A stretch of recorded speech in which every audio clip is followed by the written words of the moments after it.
የቄስ ሚስት ስትቆርብ አትታይም። የዲያቆን ቤተ ክህነቱ ተናወጠም። ታዋቂዋ ቦኒ ራሷን አጠፋች። ካህናቱ ሰልፍ ወጥተዋል። እፎይ ተሰደበ። አቡነ እንድርያስ እውነታውን አጋለጡ።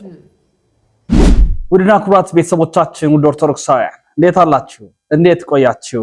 እንዴት ሰነበታችሁ? ይህ ያሮስ ነው። ያሮስን ሰብስክራይብ አደረጋችሁ? ሰብስክራይብ አድርጋችኋል? ሰብስክራይብ ስታደርጉ በጣም ብዙ መረጃዎችን ታገኛላችሁ። ያው እንደምትመለከቱት ከ81,000 በላይ የነበረን ዋናው ያሮስ ቻናላችን ከቁጥጥራችን ውጭ በመሆኑ አዲሱን ቻናል ለመክፈት ተገድናል። ስለዚህ አሁን ወደዛ የገሰገስን ነው። የቀደመ ቤተሰቦቻችን የጠፋ ስትሉኝ የነበረ አብዛኛዎቻችሁ እንግዲህ አሁን በዚህ መጥቻለሁ። ስለዚህ ሰብስክራይብ ማድረግ፣ ቪዲዮ እንደጀመረ ላይክ ማድረግ፣ ሼር ማድረግ፣ ሐሳብ አስተያየትን በመስጠት መጀመር መልካም ኖራለሁ። ሁላችሁም ያንን በማድረግ እንድትጀምሩልኝ እፈልጋለሁኝ። በቀጥታ ወደ መረጃችን እናመራለን። ነፍስ ይማር ከሚል እንጀምራለን። ሁላችሁም ነፍስ ይማር እያላችሁ ጻፉ። በማህበራዊ ሚዲያ ከ800,000 በላይ ኦልሞስት ወደ 890 ምናምን ሺህ ተከታዮች እንደዛ ነገር ያላት በቲክቶክ ማለት ነው። በፌስቡክም በጣም ብዙ ሺህ ተከታዮች ያሏት ቦኒ የምትባል አንድ እህታችን ራሷን ከሰሞኑ አጥፍታለች።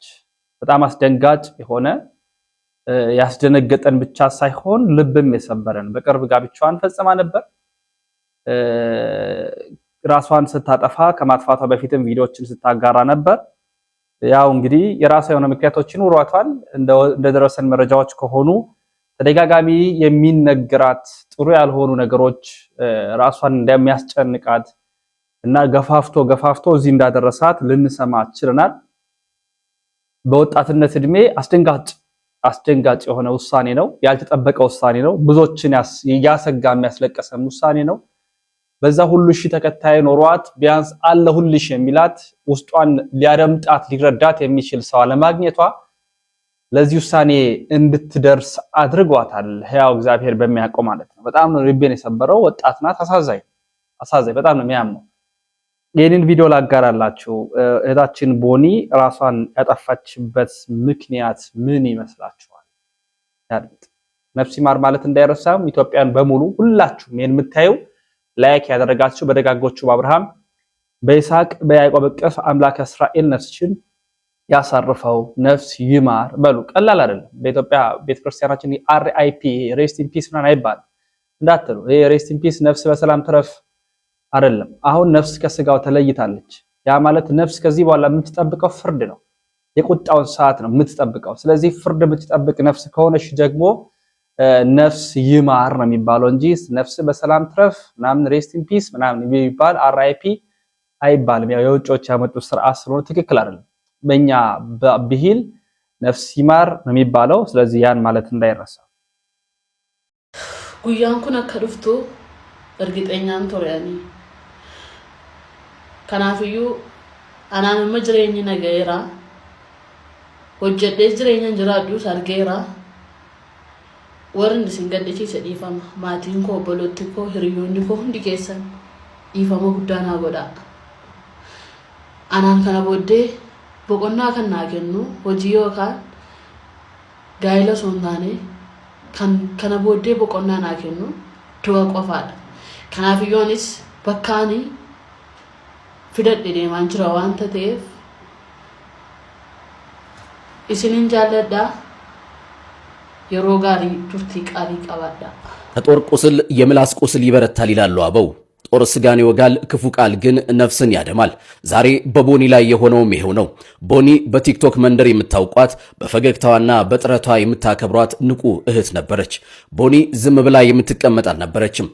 የዛሬ ድካሟ ለነገ ስኬት መሰላል እንዲሆናት ለህይወት የምትጋደል ታጋይ እንጂ። ይህንኑ የትግል ጉዞዋን ድካምና ተስፋዋን ለሚከታተሏት ሁሉ ታጋራ ነበር። ነገር ግን በዚሁ በማህበራዊ ሚዲያ አውድማ ላይ የሚያበረታቱ እጆች ባሉበት ልክ የሚያደቡ ምላሶችም ነበሩ። በአካላዊ ገጽታዋ ላይ የሚሰነዘሩ ስድቦች፣ በውስጥ መስመር የሚላኩ ያልተቋረጡ አሉታዊ አስተያየቶች እንደናዳ ወረዱባት። የምላስ ጦር ከድንጋይ ውርወራ በላይ ህመሙ ይከፋል። ትላንት ግን ሰዓቱ ደረሰ። ቦኒ የህይወት ሸክም ከብዶባታል። የቃላት እሳት ለብልቧታል። ቪዲዮቿ የመጨረሻዋን ቃል እንዲህ ስትል ተናገረች። ከዛሬ በኋላ ስራም አይኖረኝም፣ ትዳርም አይኖረኝም፣ እረፍት ብቻ ይኖረኛል። ለበደልኳችሁ፣ ላሳዘንኳችሁ ሁሉ ይቅርታ። ይህ ቃል የአንድ እህት የሞት ሽረት ጩኸት ነበር። የሰላም ፍለጋ ጥሪ ነበር። ነገር ግን በዚያ ሰዓት እንኳን ሰብአዊነታቸውን ያጡ ግለሰቦች አፍጥኚው፣ አታደርጊውም፣ ቶሎ በይ እያሉ በሞቷ ላይ ሊቀልዱባት ሞከሩ። እነዚያ የጭካኔ ቃላት ግን እውነት ሆኑ። የአንድ ወጣት ህልም፣ የአንድ እህት ተስፋና የአንድ ቤተሰብ ምሰሶ በቃላት አለንጋ ተገርፎ ወደ መቃብር ወረደ። የሰው ልጅ ጭካኔው ጣሪያ ነክቶ በሰው ህይወት ላይ ቁማር እስከ መጫወት ደረሰ። ስንቱን የተስፋ ጭላንጭል በምላሳችን አጠፋ ነው። ከኪቦርድ ጀርባ ተሸሽገን የምንወረውራቸው ቃላት በሰዎች ህይወት ላይ እንደ ሚሳኤል እንደሚፈነዱ መቼ ይገባን ይሆን? ቃላት መገንባት እንደሚችሉ ሁሉ መግደልም ይችላሉ። ዛሬ ቦኒ ያርፋለች። ከስድብ ከጥላቻ ርቃ የዘላለም ረፍቷን አግኝታለች። ለኛ ግን ትልቅ ትምህርት ጥላልን አልፋለች። ሰው መሆን ቀድሞ ይቅደም። በምላስ ከመግደል በፊት ያ ቃል ያንተ ቢሆን ምን ሊሰማ እንደሚችል ለአፍታ አስብ። ለቦኒ ሰላማዊ ረፍትን እመኛለሁ። ለቤተሰቦቿና ለወዳጆቿ መጽናናትን ይስጥልኝ። በጣም የሚያሳዝን ነው። በጣም ልብ የሚሰብር ነው። ግን ሆነ ምን እናደርጋለን? እግዚአብሔር እንግዲህ ነፍሷን እንዲቀበል መለመን ብቻ ነው ከኛ የሚጠበቀው። ማን ያዝባል እሸቱ በጣም ውስጤን የገዛ አንድ መልእክት አስተላለፈ። የእህታችን ቦኒን ማረፍ ተከትሎ በዓለማችን ማለት ነው በጣም ራስን በማጥፋት የምትታወቅ ሀገር ጃፓን ናት። እንግዲህ እህታችን 800,000 በላይ ተከታዮች አሏት። ብዙዎች 10,000 20,000 ለመግባት እንጣጣራለን። ግን ከግማሽ ሚሊዮን ኦልሞስት 1 ሚሊዮን ለመብላት ጥቂት የቀራት አይነት ታዋቂ ናት። አንድ ቪዲዮ ብትለቅ በሚሊዮን የሚታይ እይታ አላት፣ ላይክ አላት፣ ሼር አላት። ታዲያ ለምን ራሷን አጠፋች? ዋና ጉዳይ ይሄ ነው። ጃፓን በዓለማችን አንደኛ ራስን በማጥፋት ተብላ ከምትጠቀስ ሀገር መካከል አንደኛዋ ጃፓን ናት። የበለጸገች ናት። የቴክኖሎጂውን ርዕዮተ ዓለም እናውቃለን። ቻይና፣ ጃፓን ናቸው አብዛኛው ኤሽያ ራሳቸውን በማጥፋት ይታወቃሉ። በቴክኖሎጂ በንግድ ኢንዱስትሪው በብዙ ነገሮች በጣም ሃይ የሚባል ወይም ፈርስት ሌቭል ላይ የሚባል ወይ ፈርስት ጄኔሬሽን የምንላቸው አይነት ሰዎች ናቸው፣ ወይም ነዋሪ ያለበት አካባቢ ነው። ግን ሀብት ሳያጡ ረሃብ ችግር ሳይመጣባቸው ለምንድን ነው ራሳቸውን የሚያጠፉት ብንል እግዚአብሔር ከነሱ ስለተለየ ውጫዊ ሳይሆን የውስጥ ሰላም ስላጡ ነው እንደዛ የሚያደርጉት። ዋና ያዝባል እሸቱ ጃፓን ሄጄ በነበርኩበት ሰዓት የገጠመኝ እንዲህ ነበር እያለ ይጠቅስልናል። እውነታው ስለሆነ ተካተልን እንመለስ። ይህች ልጅ 800,000 ሰብስክራይበር እያላት ራሷን እንዴት ታጠፋለች? ፍቅረኛዋ በጣም እየተረዳት እንዴት ትሞታለች ያላችሁ ሰዎች ግን በጤናችሁ ነው? ጃፓን በነበርኩ ሰዓት የሚገርም ሀገር ነበረ። ግን አንድ ነገር አሳዘነኝ። ቢሰለጥኑም ገንዘብ ቢኖራቸውም እንኳ ጃፓናውያን ራሳቸውን በመጥፋት ዓለም ላይ ፌመስ ናቸው። ቶፕ 10 ከሆኑ ራሳቸውን ከሚያጠፉ ዜጎች ከሚኖርባቸው ሀገሮች መካከል አንደኛዋ ናት። 20,000 ሰው በአመት በገዛ ፈቃዱ ራሱን ያጠፋል። ብር እያለ ስኬት እያለ መንገዱ አሪፍ ሆኖ ደሞዙ ጥሩ ሆኖ ለምንድነው ራሳቸውን የሚያጠፉት? መንፈሳዊነት የለም። የመጡበትን ቦታ አያውቁ። ከእግዚአብሔር ጋር አልተገናኙ። ልባቸው አላረፈም። በዚህ የተነሳ ይጨነቃሉ። በዚህ የተነሳ ከአምላክ ርቀዋል። በዚህ የተነሳ ራሳቸውን ያጠፋሉ። ስጋ አይደለም የሰው ልጅ ጥያቄ፣ ገንዘብ አይደለም፣ ቴክኖሎጂ አይደለም። የሰው የመንፈስ የነፍስ ጥያቄ አለ። ያ ጥያቄ ካልተመለሰ ሰው በእግዚአብሔር ልቡ ካረጋ ራሱን ያጠፋል።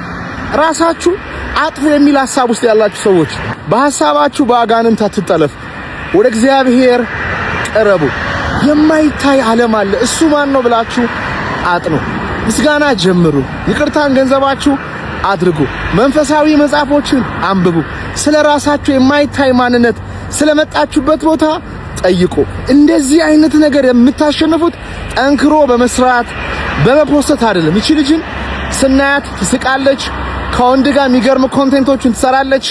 በአማርኛ ባንረዳውም እንኳን በኦሮሞኛ ኢነርጂዋ የሚገርም ነው። ግን ውስጧ ላይ መንፈስ ቅዱስ አድሮ ቢያረጋጋት ኖሮ እንደዚህ አትሆንምና እባካችሁ ዓለም ምድራዊውን ነገር ብቻ እያካበድን ስኬትን እያካበድን ዝናን እያካበድን የማይታየውን እግዚአብሔርን ሰላም እንድንንቅ አድርጎናል። ሰው ደግሞ ዓለሙን ሁሉ ቢያገኝ ነፍሱን ቢያጎድል ምን ይጠቅመዋል ተብለናልና ከእንደዚህ አይነት የሐሳብ የአጋንንት አሰራር ለመውጣት መንፈሳዊነትን ዋነኛ የሕይወታችን ዓላማ ልናደርገው ይገባል። መንፈሳዊነት የመጣንበት ምንጭ እግዚአብሔር የሚገኝበት መንፈሳዊነት የምድር ከዚህ ምድር ከዛም በኋላ ስላለው ሕይወት መግቢያ ቀዳዳው ነው። መንፈሳዊነት በዝምታ በእርጋታ በጸሎት በምስጋና ከአምላክ ጋር በመሆን ተፈጥሮ ውስጥ በመግባት ትንሿን ነገር በማድነቅ የሚገኝ ነው። መንፈሳዊነት ትምህርት ቤት ያልተነገረን ማህበረሰቡ ያላስተማረን በሚዲያ ያልተነገረን ኃይል ያለው ነገር ነው። እግዚአብሔርን ጣዕሙን የእግዚአብሔርን ፍቅሩን የእግዚአብሔርን አባትነቱን የእግዚአብሔር እኛን ምን ያህል እንደሚወድ እንዲያፈቅር በሚገባን ቋንቋ አልነገሩንምና ለዛ ነፍሳችን እየቀላወጠች የማይረባውን አላፊ ምድር ፈልጋ ይዛው እንኳን አትረካምና የአብዛኛው የወጣቶች ነፍስ በዚህ ጉዳይ እየተቀጠፈ ነው። መፍትሄው እናንተ ውስጥ ነው። መፍትሄው እግዚአብሔር ጋር ነው። መፍትሄው ልባችሁ ጋር ነውና ይሄንን ነገር አብረን በጋራ መዋጋት መቻል አለብን። በዚህ ሰዓት አምሯችሁ ራሳችሁን አጥፉ በሚል ሐሳብ ይዟችሁ እየተጨነቃችሁ ያላችሁ ሰዎች ኢየሱስ ክርስቶስ ጌታ መድኃኒዓለም ዓለምን ያዳነው ለሁላችሁ ቢደርስላችሁ ላለው መልካም ምሽት። ከዚህ ጉዳይ ሁላችሁ ነፃ ያወጣል። እንግዲህ እውነት ነው እንደተከታተልነው ነው እውነትነትም ያለው ነገር ነው። ወደ ቀጣይ መረጃችን ስናመራ ቤተ ክህነቱ እንዲደርስ ለቤተ ክህነቱ እንዲደርስ የምንሻውን አንድ መረጃ ላቀርብላችሁ። ካህናቱ ሰልፍ ወጥተዋል። ድምጻቸውን እያሰሙ ነው። በአርሲ የተቃውሞ ድምጾች ተበራክተዋል። ያላባራው ሞት ያላባራው እልቂት ዛሬም ኦርቶዶክሳውያን እየተደረገ ይገኛል። ዛሬም ኦርቶዶክስና ኦርቶዶክሳዊነት ዋጋ የሚያስከፍል እየሆነ መጥቷል። ዛሬም ዋጋ የማይከፍል የለም ማለት እስክንችል ድረስ ብዙ መከራዎች ብዙ ሞቶች እየመጡ ይገኛሉ። ካህን በክህነቱ አይከበርም። ዲያቆን በድቁና አይከበርም። ምዕመን እንደ ምዕመንነቱ አይከብርም። ነጠላ አድርጎ መስቀል አድርጎ ወደ ቅድስቲቷ መቅደስ ማምራት የሞት ማፍጠኛ እስኪመስል ድረስ ሰማዕትነትን የሚቀበሉ ብዙዎች ሆነዋል። ሀገራችን ኢትዮጵያ ላይ ነው ይሄ ሁሉ የተፈጸመ ያለው። አርሲ ለዚህ ማሳያ ናት። ከዓመት ዓመት ከወር ወር አርሲን ሳናነሳ ውለን አድረን አናውቅም። ያውም በጥሩ ነገር አናነሳም። ጳጳስ ተቀይሯል። ሀገረ ስብከት እንዲጠናከር ተደርገዋል። ሞቱ ግን እንደቀጠለ ነው። ያባራ ያቆመ ነገር የለም። ካህናቱ በቻሉት አቅም ድምጻቸውን እያሰሙ ነው። አብዛኛው በዛ አካባቢ የሚገኝ ማህበረሰብ በተለይ ኦርቶዶክስ ወይም ክርስቲያን የሆነው ማህበረሰብ ወይም ክፍል ከብዙ ነገሮች ይገለላል። ከእድር፣ ከእቁብ፣ ከማህበራዊ ኑሮ በአብሮነት ከሚደረጉ ስርዓቶች በሙሉ ይገለላል። ለምን? የሚገፋ ሆኖ ብቸኝነት እንዲሰማው ይደረጋል። ያንን እንኳን ተቋቁመው ለማለፍ ሲጣጣሩ እህላቸው ይወድማል። ትምህርት ቤት እንዳይሄዱ ይደረጋል። ይታገታሉ፣ ይታሰራሉ፣ ብዙ ገንዘብ ይጠየቃሉ። አልፎም እስከ መገደል ይደርሳሉ። ቤተክርስቲያን ላይ ጥቃቶች ሁሉ ሲፈጸሙ አርሲ ሽርካ፣ የተለያዩ የአርሲ ላይ ያሉ ቦታዎች፣ ወረዳዎች ለዚህ ማሳያዎቻችን ናቸው። አባቶች ድምፅ አሰምተዋል። ቤተ ክህነቱ ይመልከተን፣ ህዝበ ክርስቲያኑ ይወቅልን፣ የዓለሙ ማህበረሰብ የክርስቲያኑ ማህበረሰብ ይረዳል፣ ቅዱስ ሲኖዶስ ብፁዕ ቅዱስ ፓትርያርኩ ይመልሱልን ሲሉ ወጥተዋል። ሁላችሁም ኮመንት ላይ ደግፏቸው። ፍትህ ለአርሲ ኦርቶዶክሳውያን በሉ የማይል እንዳይሆን ይሄን ኮመንት ቢያንስ ከ1000 ከ2000 በላይ ፍትህ ለአርሲ በሉ፣ ፍትህ ለአርሲ፣ ፍትህ ለአርሲ በሉ። ይደርሳል። ኦርቶዶክሳን እርግጠኛው ነኝ የምነግራችሁ ይደርሳል። ለሚመለከተው አካል ይደርሳል። ለቅዱስ ሲኖዶስ ይደርሳል። ለብፁዕ ቅዱስ ፓትርያርኩ ይደርሳል። ለክርስቲያኑ ማህበረሰብ በዓለም ላለው ይደርሳል። አይደርስም አትበሉ። መሰማቱ መጮሁ እንኳን ለታሪክ ይቀመጣል። ስለዚህ ይሄንን በኮመንት ሁላችሁም ላይክ ያደረጋችሁ ሼር ያደረጋችሁ ፍትህ ለአርሲ በሉ። የአባቶቻችን መልእክት ነው። ህግ ባለሙያዎች፣ የመንግስት ባለስልጣናት ትጥቆሙ እንጠይቃችኋለን። በሀገራችን በአርሲ እየደረሰ ያለውን የኦርቶዶክሳውያኑን እልቂት በመወገዝ ህዝቡ ግልብጥ ብሎ አደባባይ ወጥቷል። በዚህም የአርሲ ህዝብ ለመንግስት ባለስልጣናትና ለፍትህ አካላት ድምጻችን ይሰማ ሲሉ ወሳኝ የተባለን ጥያቄን ያነሱ ሲሆን ይህ ጉዳይም በአሁኑ ሰዓት ያለምን ትኩረት ስቧል። በዚህም የአሜሪካዊ ኮንግረስ አባላት ስለ ክርስትና እምነትና እየደረሰም ስላለው ነገር በዓለም አቀፍ ፍርድ ቤት እንዲህም ተናግረዋል። The Christian faith is a firm anchor and daily inspiration that guides us, not only personally. የክርስትና እምነት ለዓለም ጠንካራ መልእክት ሲሆን ይህም በዓለምና በውስጧ ለሚኖሩ ህዝቦቿ ስነ ስርዓትን እንዴት አድርጎ ከሰው ጋር በሰላም መኖርን ፈጣሪን ማክበርን በማስተማር ትውልድን ገንብቷል። ታዲያ አሁን ላይ በናይጄሪያ ብሎም በሀገራችን ኢትዮጵያ አርሲ ላይ ድረስ ያለውን ግፍ መንግስታት ማስቆም ካልቻሉ ቀጣይ ምን ለማድረግ እንደታሰበ ውሳኔ ማሳልፈዋል። በዙሪያም መረጃዎችን ሰጣችኋለሁ። የመንግስት ባለስልጣናት እንድትቆሙ እንጠይቃችኋለን። በዛሬው ዕለት በባለስልጣናት ብሎም በጸጥታ አካላት ተስፋ የቆረጡት የአርሲ ኦርቶዶክሳውያን ምናልባትም ከተሰማን ብለው ግልብጥ ብሎ መውጣት የታፈነ ድምጻቸውን እንዲህ ሲሉ አሰምተዋል። እኛ አርሲ ክርስቲያኖች እንደማንኛውም ኢትዮጵያዊ ዜጋ በሰላም መኖር እንፈልጋለን። ነገር ግን ላለፉት ዓመታት በማተባችን ምክንያት ዕለት እንደ በግ እንሰዋለን ብሎም ከቤት ንብረታችን እንፈናቀላለን። ይለኛ ልባችንን የሚሰብረን ቢሆንም እምነታችንን ግን የሚያስቀይረን አይደለም። ለዚህም ዛሬም ወደፊትም ለማተባችን ለሞት ዝግጆች ነን። ነገር ግን እኛ የጸጥታ አካላትን የህግ አስፈጻሚ አካላትን የፍትህ ሚኒስቴርን ብሎም የሀገሪቱን መሪ የምንጠይቀው እውነት ህመማችን ሐዘናችን ሳይሰማችሁ ቀርቶ ወይንስ ማለቃችንን ፈልጋችሁ በአንድ መሪ ባላት ሀገር ዜጎች በጉልበተኞች ያለማቋረጥ ነፍሳቸው ሲቀጠፍ ይመለከታል ያደምጣል። ነገር ግን ዜጎች ብሎ አንድም ቀን ድርጊቱን ሲያወግዝ ተጠያቂነትን ሲያሰፍን አለመመልከታችን ልባችንን ሰብሮታል፣ ሐዘናችንን ማብዙቶታል። አሁንም እንጭዋለን። እውነት ሀገሪቱ መሪ ካላት የሚደርስብንን ሰቆቃ ከማፈን ይልቅ መፍትሄ ይስጥልን ሲሉ ጥያቄያቸውን አቅርበዋል። ይህንን ተከትሎም በናይጄሪያ ብሎም በሀገራችን አርሲ ክርስቲያኖች ላይ ያነጣጠረውን ጥቃት ተከትሎ የአሜሪካ የኮንግረስ አባላት በዓለም አቀፍ ፍርድ ቤት ዙሪያ ይህንን ተናግረዋል። ተከታትለን እንመለስ። The Christian faith is a firm anchor and daily inspiration that guides us, not only personally.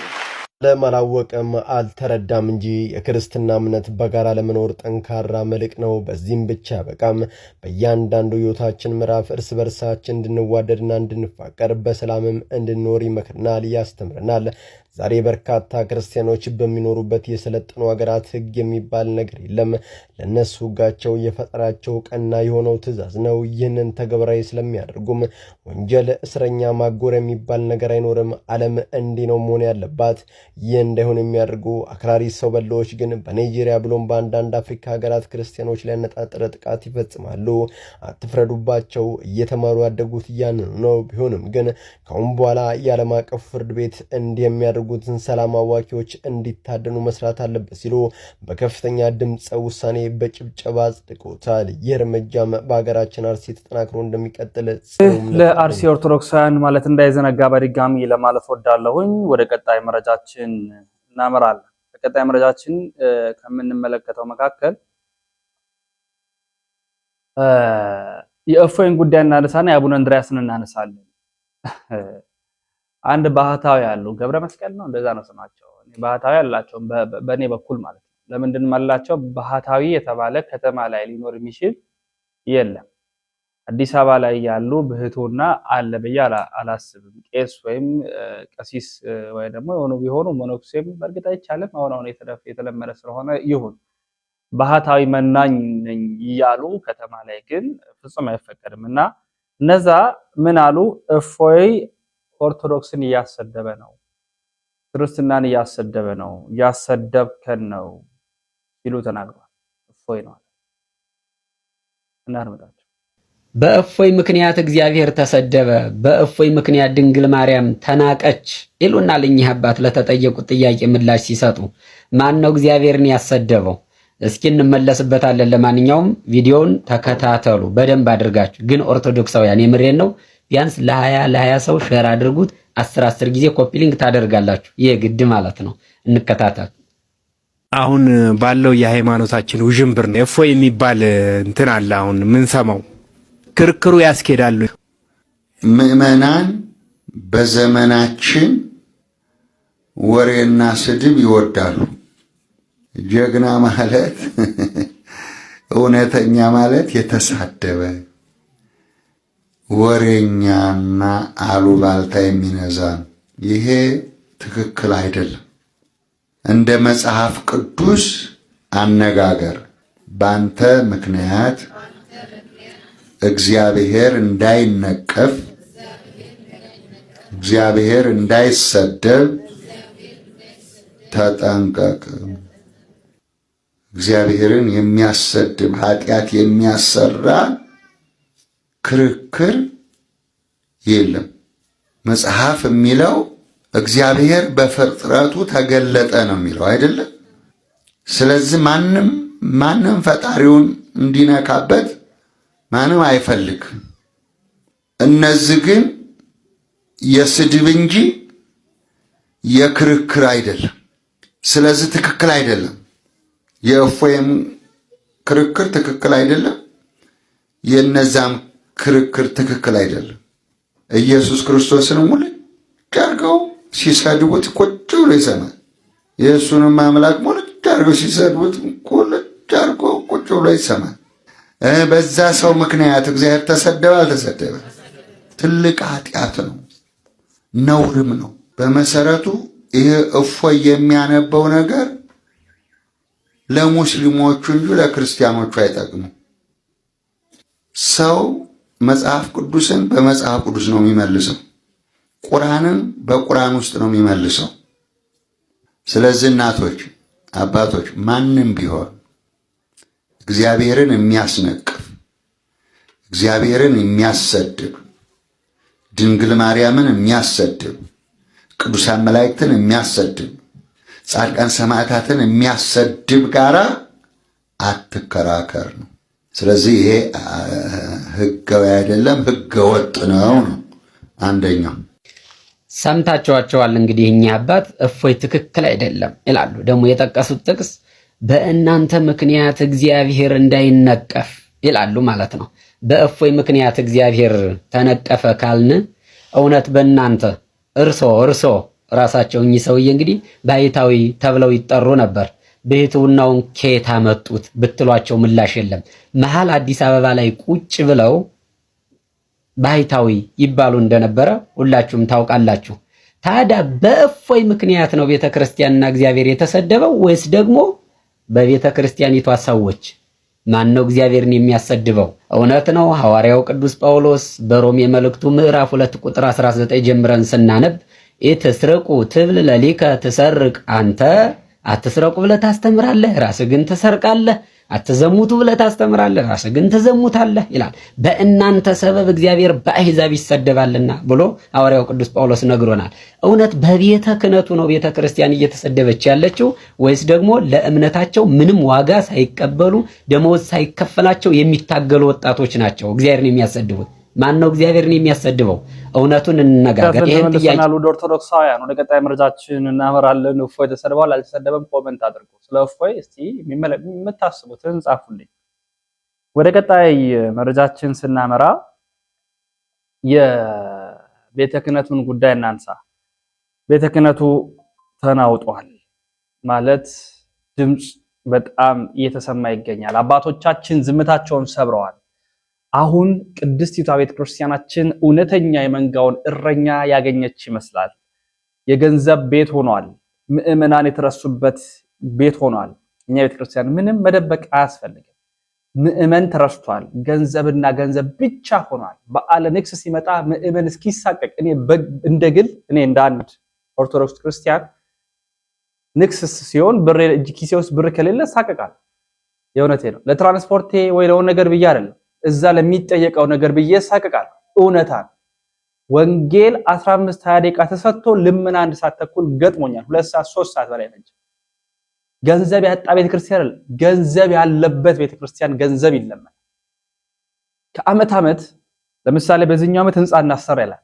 ህንጻው ተሰርቶ ሲያልቅ በዚህኛው ዓመት ህንጻውማ አልቋል፣ መንገዱ ይሰራ ይላል። መንገዱ ሲያልቅ መብራት የለም ይላል። መንገዱ ሲያልቅ መብራት፣ ከመብራቱ ደግሞ ውሃ፣ የውሃው ደግሞ ሲያልቅ ግሪን ኤሪያ እናድርግ ይላል። በቃ ገንዘብ በዚህም በዛም ተብሎ ይሄ ምዕመን ይመዘበራል። ይሄ ምዕመን ይጠየቃል። ኑሮ በዚህ ያሽመደመደን፣ ኪራዩ በዚህ ያሰቃየን፣ በዚህ ሰቀቀን ውስጥ እየኖርን ቤተክርስቲያን ካላመጣችሁ እንባላለን። አስራት በኩራት ይሰጣል አብዛኛው ምዕመን፣ አይሰጥም እንዳይባል ይሰጣል። አሁን አውቋል፣ እንደ ድሮ አይደለም። ሰጥቶም ነው የሚጠየቀው። ወንጌል የሚሰማበት ጊዜ በጣም ከባድ። አሁን አባቶች ይሄንን ድምጽ እያሰሙ ነው። አሁን አንዱ አባት ምን አሉን? አንድ ካህን ለማስቀበር ያሉ አሰማቸዋለሁ ቪዲዮ ለማስቀበር ሙቶ ለማስቀበር ክቡር አስክሬኑን ወደ ቤተ መቅደስ ስናመጣ ሲያመጡ አሉ 24000 ብር ተጠየቀ። 24000 ብር ከዛ ሌላ ቦታ ወሰዱ። እናድምጥ። ትናንትና ምእመናን እያለቀሱ አስከሬን ተሸክመው መተው አስከሬኑ ተመለሰ፣ ወደ ሌላ ደብር ሄደ። 24000 ብር ካልከፈልክ አትቀበርም ተብሎ ሌላ ደብር ሄዶ ተቀበረ። ያሳዝናል። ቤተ ክርስቲያን አስከሬን መጥቶ አትቀበርም ተብሎ ሲመለስ ቤተ ክርስቲያን አታለቅስም? አታዝንም? የኔም የእናንተም እናት ናትና እያዘነች እያለቀሰች ነው ያለች ቤተ ክርስቲያን። የቄስ ሚስት ስትቆርብ አትታይም። የዲያቆን ሚስት ስትቆርብ አትለይም። በተክሊል ነው ያገባችው። ምን ሆና ነው ቁርባን የተለየችው? ዓመታት 7 ዓመት 10 ዓመት አለፋት ከቆረበች ካገባች። ምንድነው ይህ ሁሉ?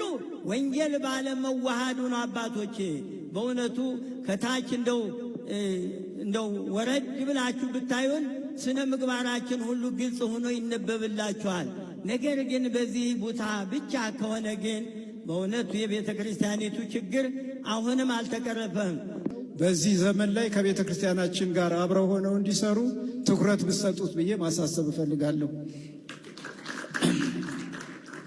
እሺ፣ ሌላው ከተደራሽነት አንጻር እኔ አሁን ሰሜኑ ክፍልም ቢሆን አሁን ብዙ ጊዜ ትኩረት ሰጥተን እኛ ጋር ማሰልጠኛ ላይ በስፋት የምንሰጠው አሁን ከሰጠናቸው ምናልባት መዘርዘሩ ጊዜ ስለሚፈጅ ነው እንጂ ኦሮሚያ ላይ ከ1000 በላይ ያሰልጥነናል። ደቡብ ላይ እንደዚሁ ከ1000 በላይ ያሰልጥነናል የተለያዩ ቋንቋዎች። ሰሜኑ ላይ ወደ 200-300 አካባቢ ነው። ችግሩን ስንሰማና ግን ሄደን በአካልም ስናይ እዛም አካባቢ የተወለዳችሁ አባቶች ታውቁታላችሁ። ህዝቡ ቅድም በትረክ ላይ እንደተነገረው ነው። ምናልባት ክርስቲያን ነው የሚባለው ሰንበቴ ስለሚጠጣና አንገቱ ላይ ማተብ ስላሰረ ብቻ ነው። እኔ የማውቀው አካባቢ የምዛ አካባቢ ነኝ። ከዛ ውጭ ግን ወደ ስጋው ደግሞ መሄድ ወንጌል ምን እንደሆነ የመረዳት በፍጹም ምንም ነገር የለም። 5 ሰዓት 4 ሰዓት ሰንበቴ ሰዓት ሲደርስ የሚመጡ ክርስቲያኖች ያሉበት አካባቢ ነው በብዛት ያለውና ያ ህዝብ ክርስቲያን ነው እየተባለ በስም ካልሆነ በስተቀር በእውነት ትክክለኛ ምእመናን ያሉና አሁን ደቡብ ላይ ነው። በደቡብ በኦሮሚያ በሌሎች ቦታዎች ለምን ከጠላት ጋር ስለሆነ ያሉት ከፍተኛ የትምህርት አገልግሎትም ተደራሽነትም እየተሰራ ነውና እኔ ሰሜኑም ላይ ቢተኮርበት ተዘሏል። ህዝቡ ክርስቲያን የስም ክርስቲያን ነው። ይቅርታ ይደረግልኝ ደግሞ ሌላ ትርጉም እንዳይሰጠው ከኛ ጀምሮና ብዙ ትኩረት የሚያስፈልገው ነው። ሌሎቹ ደቡብ የገቡት መናፍቃን እዛ ቢገቡ በቀላሉ ይወስዱታል ቦርቡሮ፣ ምንም ችግር የለባቸውም። በትምህርተ ወንጌል የበሰለ ህዝብ የለንምና ትኩረታችን አንድ አቅጣጫ ላይ ባይሆን ነው። እኔ እዚህ ላይ ነው ማተኮር የምፈልገው። እኛ ማሰልጠኛ ጋር ያሉብን ችግሮች አሉ። በቋንቋ እናሰለጥናለን። እስካሁን እግዚአብሔር የተመሰገነ ይሁን እኛ አይደለንም አምላካችን ስለፈቀደ በ79 ልዩ ልዩ የሀገሪቱ ቋንቋዎች መጥተው መስበክ ማገልገል የሚችሉ ደቀ መዛሙርት ሰልጥነው ሄደዋል። ምልመላ ላይ የምንመለምለው የምናስመጣው ከገጠሪቱና ጠረፋማዋ ቤተ ክርስቲያን ነው። ይሄ ኃላፊነት የሀገረ ስብከቶች የወረዳዎች ነው የሚሆነው። ነገር ግን የተወሰኑት ከጎናችን አብረው የሚተባበሩ አሉ። እኛ በጀት አንጠይቅም። በራሳችን በጀት ለምነንም ሰርተን ከምናገኘው ማህበሩን ያወቁ ሰዎች የሚረዱንን ነው። ነገር ግን ሰው ለመላክ ተመልሶ ሄዶ የሚያገለግል ሰው ከመላክ ይልቅ አንዳንዶቹ እዛው ቢሮአቸው አካባቢ ያለውን ሰው እንደ መሸጋገሪያ የሚልኩልን አሉ። እስኪ ሄደ አዲስ አበባ ደርሰናና በዛው ሌላም ነገር ካገኘ እዛው ትቀራለህ እየተባለ የሚመጣ ሰው አጋጥሞናልና በእውነት ሀገረ ስብከቶች እባካችሁ አባቶቻችን እኛ ደክመን ለፍተን የምንሰራው ለቤተ ክርስቲያኗ ድርሻችንን እንወጣ ነው። ጣታችንን ወደ አባቶቻችን አንቀስር፣ ወደ ሌሎች ፍርድ አንግባኛ፣ የራሳችንን ድርሻ እንወጣ በሚል ስለሆነ ወደኛ ተመልምለው የሚመጡ በመስፈርቱ መሰረት እንዲላኩልን ብታደርጉልን።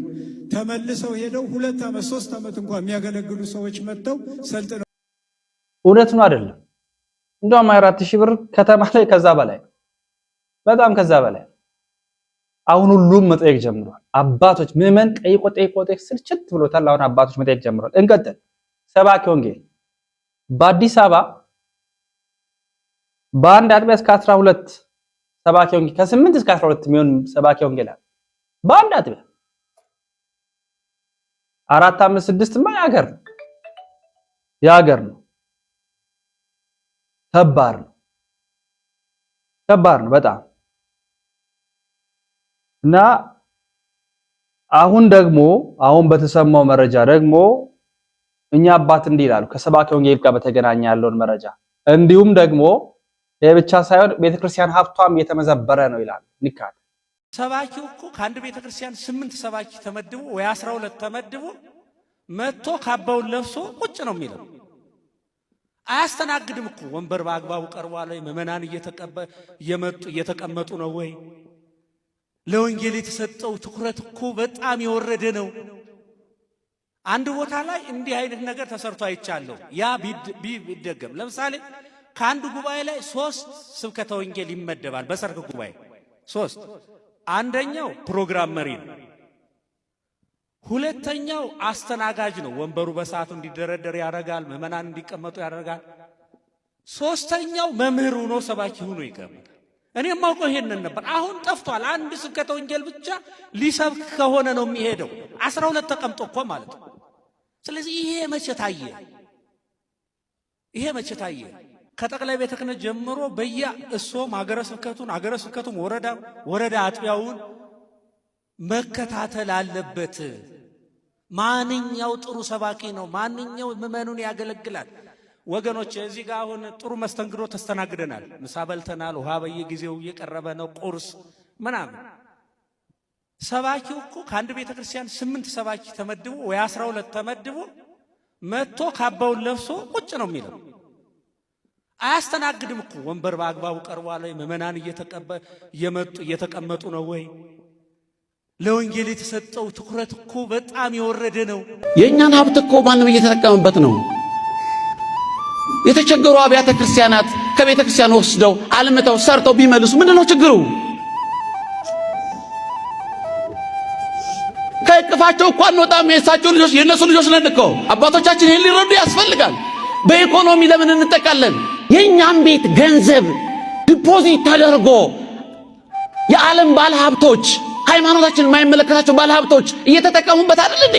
ይህች ቤተ ክርስቲያን ያላትን ሀብት ለራሷ ተጠቅማ ለልጆቿ እንድትተርፍ ለምንድን ነው አባቶቻችን ይህን ጥያቄ ሰምተው ቤተ ክርስቲያን በምትችለው ባቀደችው ገንዘቡን አውጣ እንድትጠቀምበት የማይደረገው? ዛሬ ያለው ሰው ሲያይ ከመንፈሳዊ አባት ይልቅ ገንዘብ ያለውን ሰው እየሰገደ አባቴ አንተ ትልቅ ሰው እያለ የሚያሸረግደው እኮ ልጆቹን ዳቦ ቤት ኪራይ የሚኖር ይሄ እኮ ጥያቄ ሊሆንብን አይገባም ነበር። እስኪ ውጮቹን አብያተ ክርስቲያናት እናያቸው። ከዚህ አልፈው እኮ ዛሬ አብያተ ክርስቲያናት ተረጂ ሳይሆኑ የሚረዱ ሆነዋል።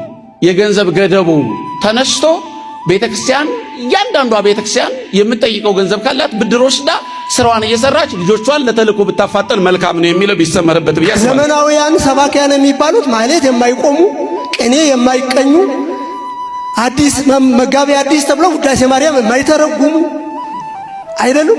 እውነት አሳት ይሄ እኮ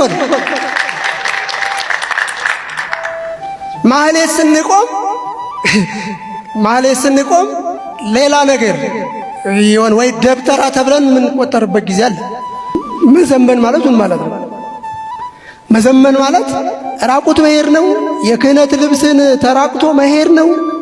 እንደገና ደግሞ መዋሸት ነው። መጠጥ ቤት መገኘት ነው። የቅዱስ ያሬድን ዝማሬ ማህሌቱን መናቅ ነው። አውደ ምሕረት ላይ ብቻ ሳያስቀድሱ ማህሌት ሳይቆሙ መድረኩ ላይ ቆሞ ብቻ ሳይቆርቡ ለምን ቆረብክ ብሎ መሄድ ነው መዘመን ማለት። እኔ በጣም ነው የሚያሳዝነኝ። የክህነት አሰጣጥ መንገዱ በምን መልኩ ነው እየተሰጠ ያለው ነው? 300 ዲያቆን ትሾማላችሁ። 300 ዲያቆን ወዴት ነው የሚሄደው? ማቴዎስ 23 ላይ ለማጥመቅ ምድረ በዳውን ሁሉ ትዞራላችሁ ወተጠሚቆ ትሬሴዎ ካይበተ ገሃነም ነው እኮ የሚለዋል። ያ ድቁና የሾማችሁት ምን ላይ ነው ያለው? ዛሬ ትምህርት ተምሮ ሲመጣ አዲስ አበባ ላይ ምን ችግር እንዳለ ታውቃላችሁ። ብዙ ወደ ጥልቅ ገብቼ መናገር ብዙ ቢቀርብኝ ይሻላል። የሚሰማችሁን ጻፉ ኦርቶዶክሳን። ቢያንስ በጽሁፍ ውስጣችሁ ውስጥ ያለው ነገር ይወጣ። እኛ በቪዲዮ እንናገራለን። አሁንም ደጋግመን እንናገራለን። ይሄ ምእመን ወንጌል ከሚሰማው ይልቅ ገንዘብ የሚሰጥ ምእመን ይሆን። ብዙ አብያተ ክርስቲያናት ላይ የተፈጸመ ያለው ይህ ነገር ምእመኑን ከቤተ ክርስቲያን ያራቀው ሃይማኖት እንዲቀይር ቤተክርስቲያን እንዳይመጣ በቤተክርስቲያን እንዲፈራ እንዲሳቀቅ እዛ ጋር ባሉት ንዕድ የሆነችቷ ቤተክርስቲያን የሐዋርያት ሥራ ምዕራፍ 4 ላይ እንደምናስታውሰው ልክ ምዕራፍ 3 ላይ ጴጥሮስና ዮሐንስ ወደ ቤተ መቅደሱ የሄዱ ሳለ 9 ሰዓት ላይ ሐዋርያት ሥራ ምዕራፍ 3 ላይ አንድ ከተወለደበት ጊዜ ጀምሮ ሽባ የነበረ ሰው እየለመነ እያለ ወደኛ ትኩር ብለ ተመልከታሉና እኛ የምንሰጥ ሀብት የለንም ወይ ወርቅ የለንም ግን አለ በጌታችን በመድኃኒታችን በኢየሱስ ክርስቶስ ስም ተነሳና ተመላለሳል። እኚህ ሐዋርያት ናቸው፣ ካህናት ናቸው፣ ፓትርያርክ ናቸው፣ ጳጳሳት ናቸው። የሐዋርያት ተከታዮችን ይባላል።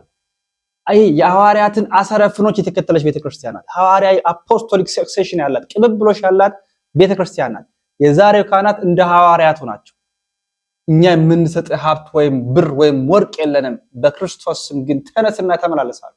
ያላቸው ሀብት ነው፣ ያላቸው ሀብት ክርስቶስ ነው፣ ያላቸው ጸጋው ነው፣ ያላቸው የክርስቶስ የማዳን ስራ በእነሱ ውስጥ አድሮ መንፈስ ቅዱስ የሚሰራው ነው። ያውንስ ለካባ ብቻ ከ100,000 በላይ የሚለብስ ነው፣ አይልበስ አይደለም። በየምክንያቱ ገንዘብ የሚያስጠይቅ ነው ያለው። ደሞዙ 50,000 በታች የለም፣ አይሰጣቸው አይደለም፣ አግባብነት የሌለው። ስንት ጉባኤ ቤት ላይ ያሉ ስንት የበቁ ስንት መምህራን ዛሬ ቆራሌው የሚያዞሩ፣ ዛሬ ግንበኛው ነው፣ ዛሬ ጥበቃ ያሉ፣ ዛሬ ሊስትሮ የሚጠርጉ ስንት ያስመሰከሩ በቦታው መገኘት የሚገባቸው ሳይገኙ በሙስናና በጉቦ የገቡት ቦታው ላይ ሆነው እቺን ቤተክርስቲያን የመዘበሩ ስንቶች አሉ። እንቀጥላለን። አርብጠን እንመለስ።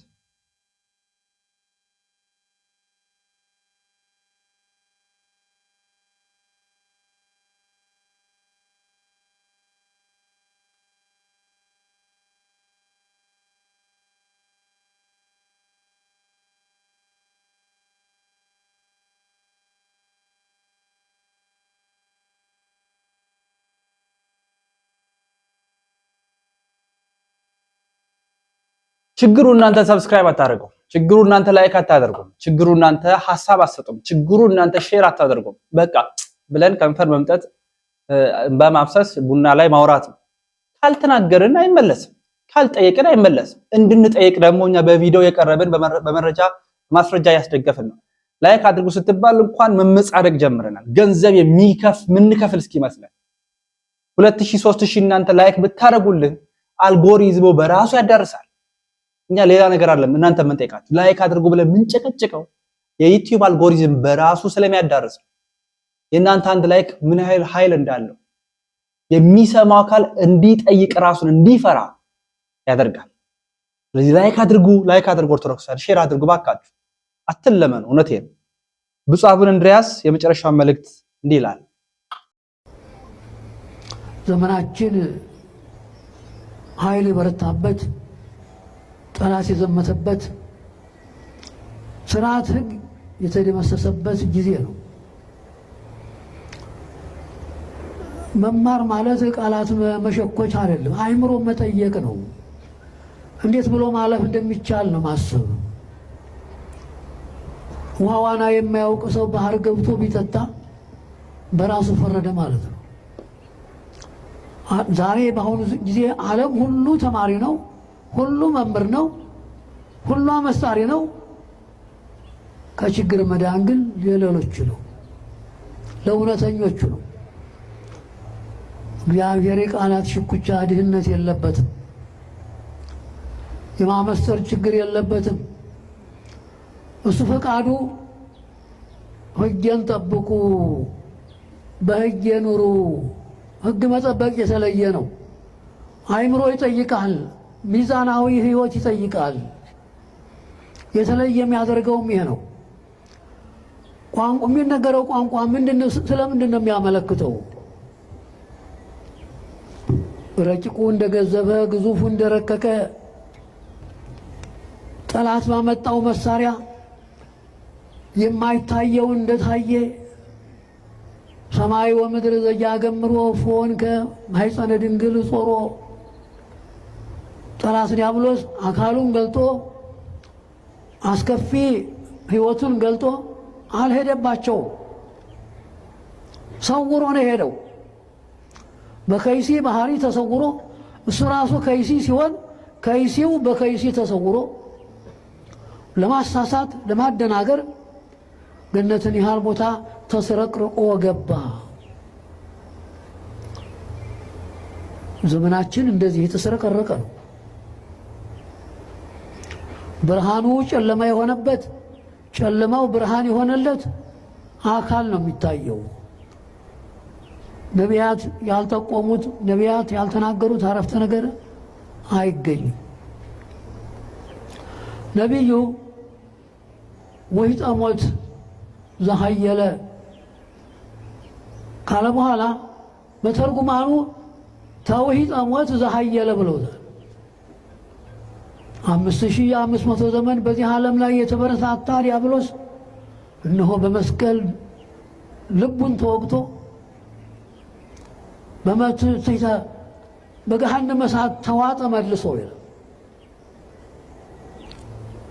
ተውሂጠሞት ዘሃየለ 5500 ዘመን ይህን ዓለም ከህይወት ወደ ሞት ከክብር ወደ ሐሳር ከሰላም ወደ እስር ቤት ከብርሃን ወደ ጨለማ ዓለምን ሲያግዝ የነበረው ዲያብሎስ እነሆ በዕለተ ዓርብ ተወግቶ በመስቀል ተወግቶ ገሃነም የነበሩት ውጡ ተብለው ሲወጡ እሱ ከነሰራዊቱ አንጦርጦስ ወርዷል። እንግዲህ የክርስቶስ መሰቀል የክርስቶስ መሞት የክርስቶስ ደም መፍሰስ ጠላትን ለማስወገድ ችሏል። ክብራችን ይህ ነው። ነፃነታችንም ይህ ነው። ዲዳ የነበርነው ተናጋሪ ሆነናል። ደንቆሮ የነበርነው ሰምተናል። ምስጢር መናገር ቀርቶ ቃላት ተሰውሮብን የነበረው ቃሉ ተገልጧል። እለውስተ ሲኦል ጻኡ ወለውስተ ጽልመት ተከሰቱ ወሪዩ ብርሃነ አብዬ። በጨለማ ያላችሁ በድንቁርና የተዘጋችሁ በእስር ቤት የምትማቅቁ 5500 አንድ ቀን ይጨንቃል ወገኖች። እንኳን 5500 ዘመን በእስር ቤት በጨለማ ታፍኖ በጠላት ስልጣን ተይዞ ሲማቅቁ መኖር የአንድ ቀን ሰዓት ማሳለፍ ምን ያህል ይከብዳል። እና መድኃኒታችን ክርስቶስ ከእንዴት ያለው ስልጣን ከእንዴት ያለው የጨለማ ጉዞ ወደ ብርሃኑ እኛን ለማውጣት ከምልአት ወደ መወሰን ከርቀት ወደ ግዘፍ እንደመጣ በተለይ አካሉ የድንግል ማህፀን እንዴት እንደቻለው የማይቻለውን እንደቻለች የማይወሰነውን እንደወሰነች ቅዱሳት መጻሕፍት በሰፊው ይናገራሉ። የተወዳጁ ቤተሰቦቻችን ኦርቶዶክሳውያን ያሮስን ሰብስክራይብ ማድረግ በየዕለቱ የሚወጡ መረጃዎችን ማግኘት ነው። ኦርቶዶክሳዊ መረጃዎች፣ ሀገራዊ ጥንክሮች፣ ዓለም አቀፋዊ መረጃዎችን በስፋት እናቀርባለን። ላይክ ሼር ማድረግ እንዳይዘነጋ። በሌሎች መረጃዎች በሌሎች ጥንክሮች እንመለሳለን። እስከዚያው ድረስ ሰናበት። ሰናይ ቆይታ